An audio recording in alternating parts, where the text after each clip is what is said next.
السلام علیکم ورحمت الله وبرکاته. ملګرو د الله نه امید دی چې تاسو به مخکنی درس آداب الدعا یعنی د دعا آداب چې په هغه کې مونږه د دعا 24 یعنی 40 آداب ذکر کړیو چې یو سړی د دغه آداب مطابق دعاګانې غواړي ان شاء الله د الله نه برپور امید دی چې داغه دعاګانې مقبليږي ولې هغه آداب د قرآن او د صحیح احادیث نه ثابتو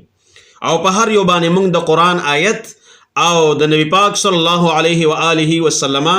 د احادیث مبارکونه یو یا دو احادیث ذکر کړو.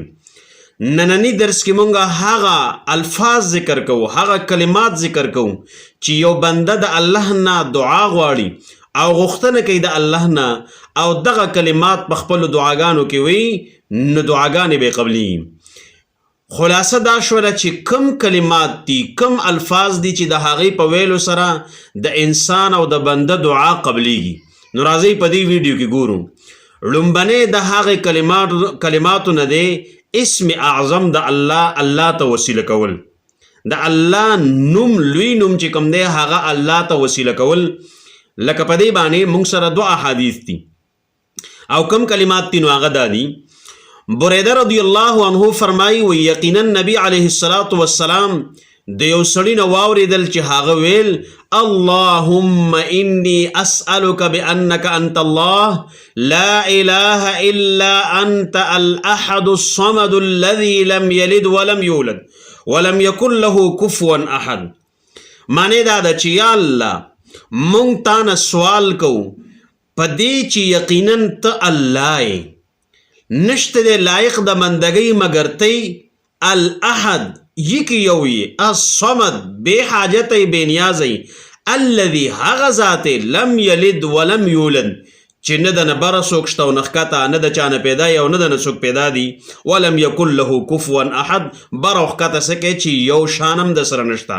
هم سرم نشته هم صفتم ستا نشته. نو فقال رسول الله صلی الله علیه وسلم چې دغه سړي دا الفاظ نبی علیہ الصلوۃ والسلام واوریدل چې په دې الفاظو د الله نه سوال کو نو وی فرمایل لقد سأل الله باسمه الاعظم الذي اذا سئل به اعطى واذا دعي به اجابا. و یقینا دې سړي د الله نه د الله په لوی نوم باندې اسم اعظم باندې سوال وکړو. هغه اسم اعظم چې کله په دغه اسم سره په دغه نوم سره د الله نه سوال کیږي نو هغه ورکي او کله چې د هغه نه دعا وختل کیږي نو دعای قبليږي دغه سړي او دعای الله قبلي. معنا دې کلماتو کې داسې د الله نوم ذکر دی چې په هغه سره د الله نه سوال کوي نو الله به سوال قبلي، الله به حاجت پوره کوي. هغه کلمات یو پیره به زتا ته ویم ادا دي اللهم انی اسألک بانک انت الله لا اله الا انت الاحد الصمد الذي لم يلد ولم يولد ولم يكن له كفوا احد. دا حدیث امام ترمذی رحمت الله علیه ذکر کړي په 3475 نمبر باندې. امام ابن ماجه رحمه الله ذکر کړي دي په سنن ابن ماجه کې 3858 نمبر باندې او د دې نه علاوه نور محدثین ذکر کړي او دې حدیث ته امام البانی رحمت الله علیه په تعلیق د سنن ابن ماجه او د سنن الترمذی کې صحیح حدیث ویل. بل دلیل د انس بن مالک رضی الله عنه روایت ته وی هغه د یو سړی نه واوریدل نبی رسول الله والسلام د یو سړی نه دا کلمات واوریدل چې ویلي اللهم انی اسألک بان لك الحمد لا اله الا انت وحدك لا شريك لك المنان بديع السماوات والارض ذو الجلال والاکرام. دا کلمات ویل چې معنی دا ده یا الله یقینا زستانه سوال کوم په دې چې خاص ستا د پاره ټول د خدای توب او د کمال صفتونه دي نشته دی لایق د بندګۍ مگر تی وحدک ایکی یوازې ستانه علاوه بل څوک د بندګۍ لایق نشته لا شریک لک تا سره ذات او صفاتو کې شریک هم څوک نشته المنان ډیر زیات احسان کوونکی بدیع السماوات والارض د ځمکو او د اسمانونو بې نقشې پیدا کوونکی او دغه رنګي ناشنا پیدا کوونکی د ځمکو او د اسمانونو ذل جلال والاکرام تعالی را بزرګی دا تعالی را لوی شان دی تعالی را عزت دی. فقال النبي صلی الله علیه وسلم نو د دې سړي چې دا کلمات په دعا کې نبی رسول الله والسلام واوریدل نو فرمایل لقد سأل الله باسمه الاعظم الذي اذا سئل به اعطى واذا دعي به اجابا. و یقینا دې سړي د الله نه په داسې لوی نوم سره سوال وکړو چې کله په دغه نوم سره د الله نه سوال وکړي شي نو هغه سوال الله ورلا هغه سوال پوره کوي او هغه حاجت ورلا پوره کوي، او کله چې داغه نه غوښتنه وکړي شي دعا وغوښتل شي نو هغه دعا ورلا الله تعالی سکی قبلي. نو معنا په اسم اعظم سره الله نه سوال کول دغه دعا قبليږي. لکه په دې کې چې کوم الفاظ ذکر شو دا الفاظ په خپل دعاګانو کې ویل پکار دي. مخکې الفاظ تاسو ته ویل دا الفاظ یو پیر بیا واوري. اللهم اني اسالك بان لك الحمد لا اله الا انت وحدك لا شريك لك المنان بديع السماوات والارض ذو الجلال والاكرام. او دا حدیث امام ابن ماجه رحمه الله ذکر کړي په سنن ابن ماجه کې په 3858 نمبر باندې، او امام البانی رحمت الله علیه په تعلیق کې د حدیث ته حسن صحیح حدیث ویلي. دویم ورپسې حدیثونو کې چې کوم الفاظ راځي لکه یو اسم اعظم او دویم کلمات چې کوم دعا او کوم الفاظ یونس علیه السلام د مئی په خېټه کې ویلیو دعای قبول شوی وه، هغه الفاظ یو سړی د خپل دعا په اول کې وایي نو دعا به څه قبلیږي.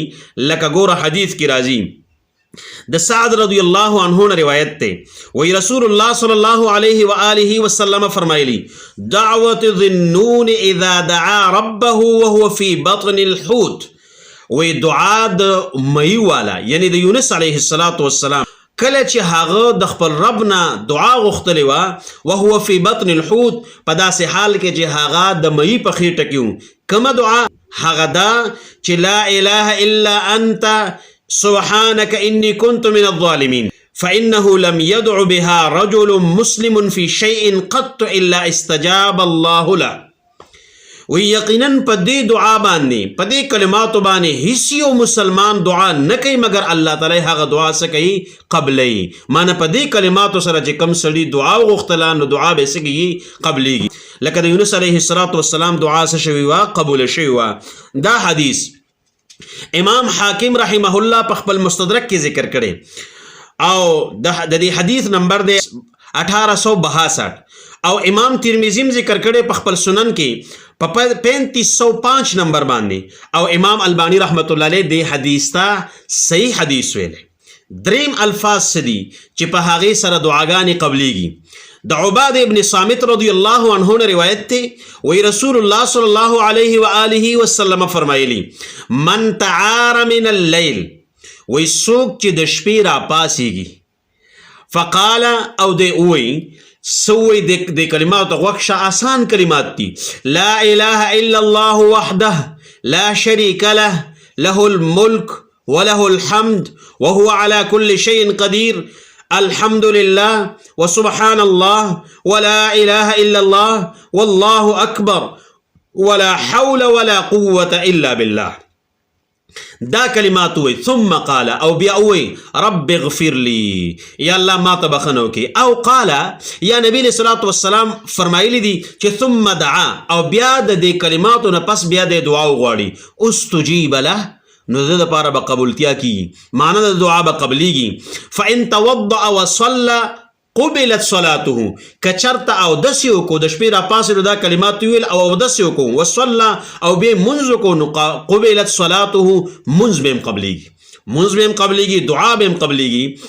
نو دا داسې کلمات دي. کم کلمات یو پیره بیا وکیدا لا اله الا الله وحده لا شريك له له الملك وله الحمد وهو على كل شيء قدير الحمد لله وسبحان الله ولا اله الا الله والله اكبر ولا حول ولا قوة الا بالله. مختصر آسان جملې دي چې د خپل دعا په اول کې سړی دا کلمات وي نو الله تعالی به دعا سکی قبلی او د موږ نه مخکې چې دا ویل چې را پاسې نو موږ به هم سکی قبلی. دا روایت امام بخاری رحمت الله علیه ذکر کړي 1154 نمبر باندې، امام ترمذی رحمت الله علیه ذکر کړي 3454 باندې، او دا الفاظ چې کوم مار دي حدیث ویل دا د امام ترمذی الفاظ دي، او علامه البانی رحمت الله علیه په تعلیق د ترمذی کې د حدیث ته صحیح حدیث ویلې. بل سلورم قسم الفاظ هغه دا چې په خپل دعاګانو کې دا لازم رونیسي، یا ذل جلال والاکرام، یا ذل جلال والاکرام، یا ذل جلال والاکرام. د انس بن مالک رضی الله عنه روایت ته هغه فرمایي وی الذو بیا ذل جلال والاکرام، وی تاسو په خپل دعاګانو کې یا ذل جلال والاکرام دا لازم رونیسي، په دې سره دعاګانې سګي قبليږي. او دا روایت د انس بن مالک رضی الله عنه امام ترمذی ذکر کړي په 3525 نمبر باندې، او امام البانی رحمت الله علیه دغه اثر د انس بن مالک ته صحیح ویلې دي چې دا صحیح اثر دی. پنځم قسم الکلمات هغه دانی انس بن مالک رضی الله عنه فرمائیں وی جاءت ام سلیم رضی اللہ عنہ الى النبی صلی اللہ علیہ وسلم، وی ام سلیم رضی اللہ عنہ نبی علیہ الصلوۃ والسلام لراغلا فقالت نوی فرمایا یا رسول اللہ اے دا اللہ رسول علمنی کلمات ادعو بهن فی صلاتی، ما تصدا سے کلمات اخایا چپاغ کلمات سرا زد اللہ نے سوال کوم په خپل منس معنی په منس کې د هغه کلماتو په وسیله باندې سکوما سوال کوم چې الله تعالی زما دعاګانې قبلې او زما سوال قبلې. قال نبی علیہ الصلوۃ والسلام ورته فرمایا سبحی الله عشرا، لس کرت د الله تعالی پاکی بیان کمانه سبحان الله سبحان الله سبحان الله سبحان الله، لس کرت وایا واحمدیه عشرا، او د الله حمد وایا سو کرتا لس کرتا الحمدللہ الحمدللہ الحمدللہ وغیرہ وغیرہ. وکبریه عشرا، او لس کرتا الله اکبر وایا، لس کرتا سبحان الله، لس کرتا الحمدللہ، لس کرتا چکم دینو الله اکبر وایا. ثم سلیه حاجتک یقل نعم نعم، بیاد الله نخپل حاجت غواړه نو الله بوي او دام مدل قبول کړه او دام مدل قبول کړه. لہذا دا هغه کلمات دي چې دا کلمات معنا په اسم اعظم سره ته چې کوم دنو د الله نه څه غواړي دعاګانې غواړي، هغه کلمات چې کوم ماته ته اللهم انی اسألک بانک انت الله لا اله الا انت الاحد الصمد الذي لم يلد ولم يولد ولم يكن له كفوا احد، یا ورپسې هغه نور کلمات اللهم انی اسألک بان لك الحمد لا اله الا انت وحدك لا شريك لك المنان بديع السماوات والارض ذو الجلال والاکرام. او دویم قسم الفاظ لا اله الا انت سبحانك انی كنت من الظالمین.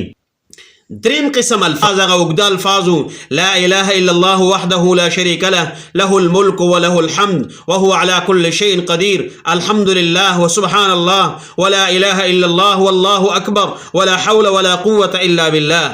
دا کلمات او دغه رنګي سلورم قسم الفاظ یا ذل جلال والاکرام دا کلمات، او پنځم قسم